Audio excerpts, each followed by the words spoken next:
تم کو کیا ہوا ہے کہ اللہ کی راہ میں اور ان بے بس مردوں اور عورتوں اور بچوں کی خاطر نہیں لڑتے جو دعائیں کیا کرتے ہیں کہ اے پروردگار ہم کو اس شہر سے جس کے رہنے والے ظالم ہیں نکال کر کہیں اور لے جا، اور اپنی طرف سے کسی کو ہمارا حامی بنا اور اپنی ہی طرف سے کسی کو ہمارا مددگار مقرر فرما۔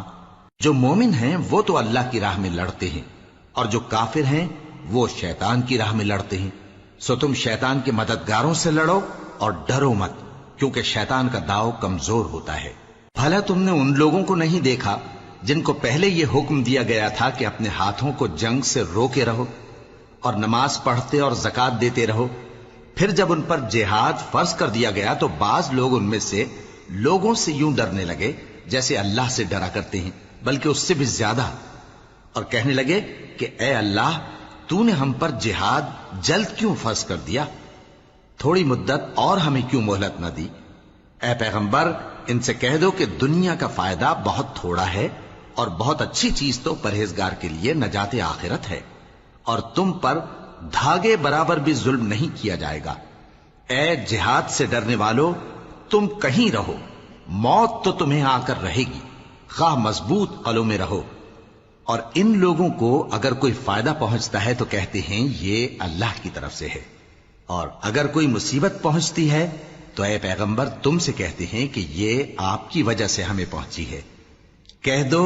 کہ رنج و راحت سب اللہ ہی کی طرف سے ہے۔ ان لوگوں کو کیا ہو گیا ہے کہ بات بھی نہیں سمجھ سکتے؟ اے آدم زاد تجھ کو جو فائدہ پہنچے وہ اللہ کی طرف سے ہے، اور جو نقصان پہنچے وہ تیری ہی شامت اعمال کی وجہ سے ہے۔ اور اے نبی ہم نے تم کو لوگوں کی ہدایت کے لیے پیغمبر بنا کر بھیجا ہے، اور اس بات کا اللہ ہی گواہ کافی ہے۔ جو شخص رسول کی فرما برداری کرتا ہے تو بے شک اس نے اللہ کی فرما برداری کی، اور جو نافرمانی کرے تو اے پیغمبر تمہیں ہم نے ان کا نگہبان بنا کر نہیں بھیجا۔ اور یہ لوگ منہ سے تو کہتے ہیں کہ آپ کی فرما برداری دل سے منظور ہے، مگر جب تمہارے پاس سے چلے جاتے ہیں تو ان میں سے بعض لوگ رات کو تمہاری باتوں کے خلاف مشورے کرتے ہیں، اور جو مشورے یہ کرتے ہیں اللہ ان کو لکھ لیتا ہے، سو ان کا کچھ خیال نہ کرو اور اللہ پر بھروسہ رکھو، اور اللہ ہی کافی کارساز ہے۔ بھلا یہ قرآن میں غور کیوں نہیں کرتے؟ اگر یہ اللہ کے سوا کسی اور کا کلام ہوتا تو اس میں وہ بہت سا اختلاف پاتے، اور جب ان کے پاس امن یا خوف کی کوئی خبر پہنچتی ہے تو اسے مشہور کر دیتی ہیں، حالانکہ اگر اس کو پیغمبر اور اپنے ذمہ داروں کے پاس پہنچاتے تو تحقیق کرنے والے اس کی تحقیق کر لیتے، اور اگر تم پر اللہ کا فضل اور اس کی مہربانی نہ ہوتی تو چند آدمیوں کے سوا تم سب شیطان کے پیرو ہو جاتے۔ سو اے پیغمبر اللہ کی راہ میں لڑو، تم اپنے سوا کسی کے ذمہ دار نہیں ہو،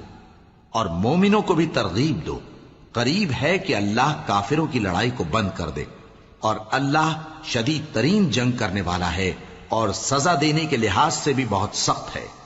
جو شخص نیک بات کی سفارش کرے تو اس کو اس کے ثواب میں سے حصہ ملے گا، اور جو بری بات کی سفارش کرے اس کو اس کے عذاب میں سے حصہ ملے گا، اور اللہ ہر چیز پر قدرت رکھتا ہے۔